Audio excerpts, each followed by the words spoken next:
The Exorcism of Anneliese Michel. Emily Rose. The story of Anneliese Michel is indeed one of the most famous stories of demonic possession on record. It has spawned books, movies, websites, and inspired a generation of new demonologists. But so much of young Anneliese Michel's story has been twisted and altered in such a way that her story, Anneliese Michel's true story, isn't widely known. Demonicpedia is here to set the record straight and provide as much valuable information as we can and as it comes to us. Anneliese Michel, September 21, 1952 to July 1, 1976, was a German Catholic woman who was said to be possessed by demons and subsequently underwent an exorcism. Michel experienced what is recognized by medical professionals as severe psychiatric disturbances from the age of 16 to her death, at age 23, from malnutrition secondary to mental illness. She apparently intended her death by starvation to atone for the wayward youth of the day and the apostate priests of the modern church. After several years of ineffective psychiatric treatment, she refused medical treatment and requested an exorcism. Both priests who performed the exorcism and Michel's parents were convicted of negligent manslaughter because they did not seek medical treatment for her refusal to eat on her behalf and over her objections. Early life. Anneliese Michel was born on September 21, 1952 in Klingenberg, Bavaria, Germany. Michel was raised in a strict Catholic family. A devout girl, she tried to make reparations for the sins of wayward priests and drug addicts by sleeping on a bare floor in the middle of winter. In 1968, when Anneliese was 16 and still in high school, she began to suffer from convulsions.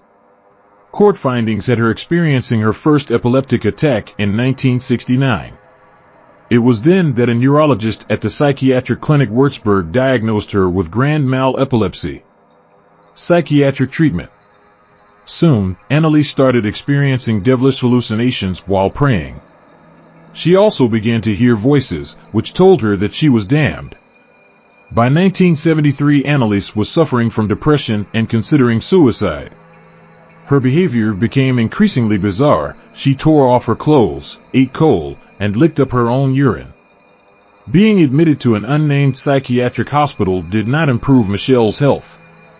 Moreover, her depression began to deepen. She grew increasingly frustrated with medical intervention as it did not improve her condition.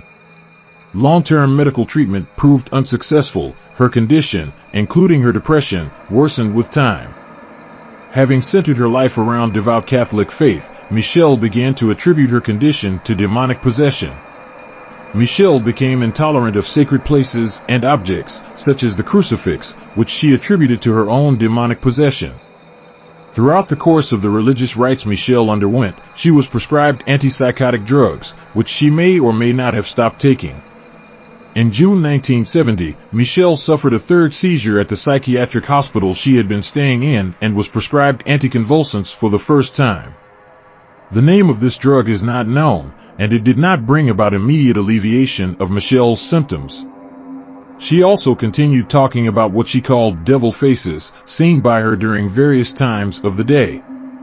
Michel became convinced that conventional medicine was of no help.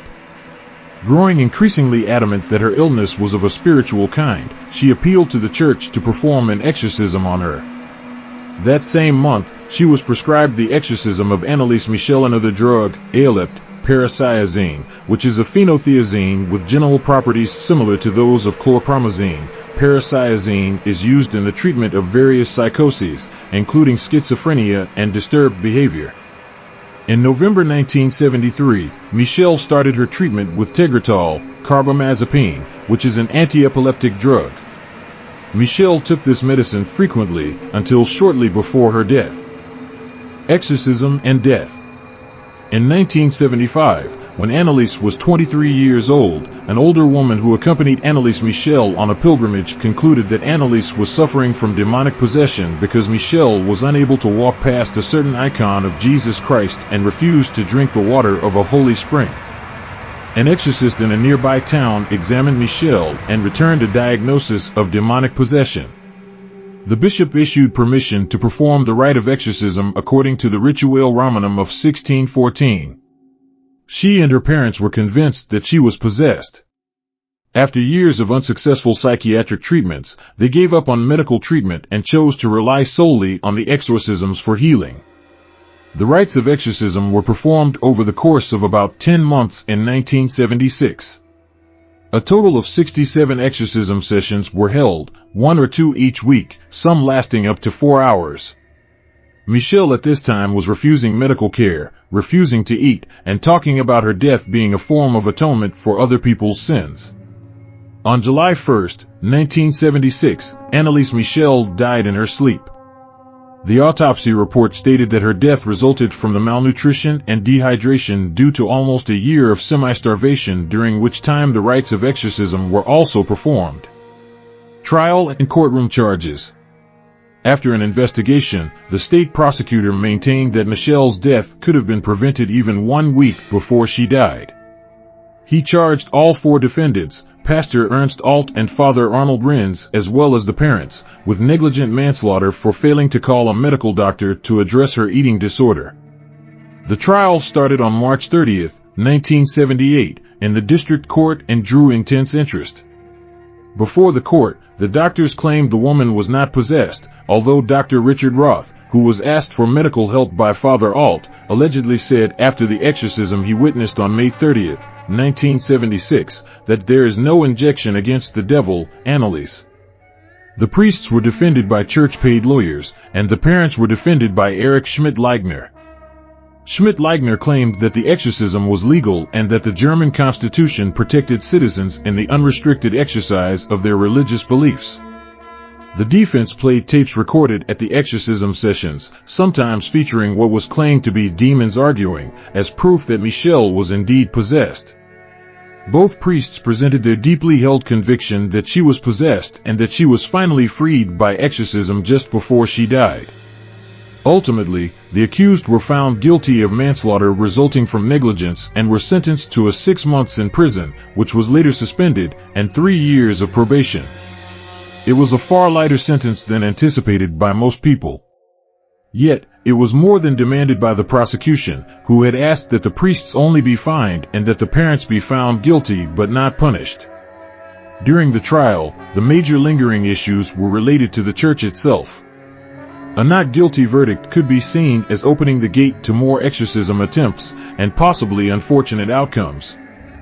But for the most part, experienced observers believed the effect would be the opposite, that merely bringing charges of negligent homicide against priests and parents would provoke changes and more caution.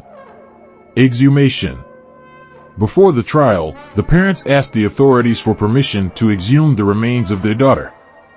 They did so as a result of a message received from a Carmelite nun from the district of Allgäu in southern Bavaria.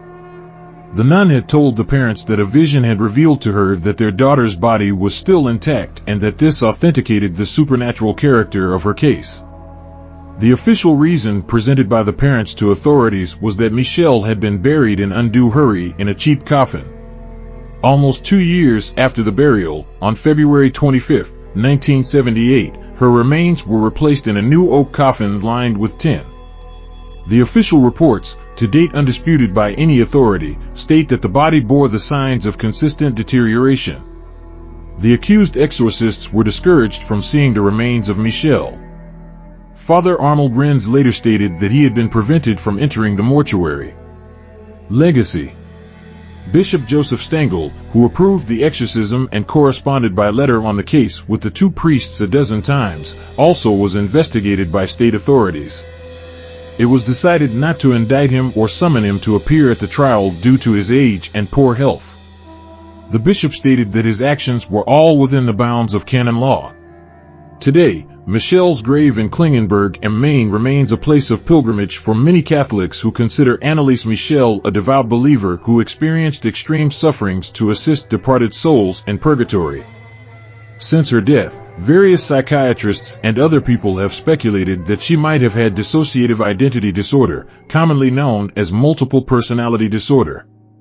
Some doctors have suggested that many of Michel's symptoms are consistent with, and suggestive of, mental disorders in the Diagnostic and Statistical Manual of Mental Disorders, DSM-4-TR, section on dissociative disorders, and/or with behaviors observed in patients with these disorders, such as the temporary adoption of bizarre, rigid body postures, dystonia. The use of the first-person plural pronoun we to describe oneself, the markedly dilated pupils not explained by any external stimuli. Full or partial amnesia, the emergence of distinct personalities among the demons, Michel's feeling as though her body was acting outside her volition, depersonalization, fear or rejection of sexuality, the persistence of these symptoms despite medical treatment and in absence of any known medical cause, and many others. Anneliese's symptoms have also been compared with those of schizophrenia.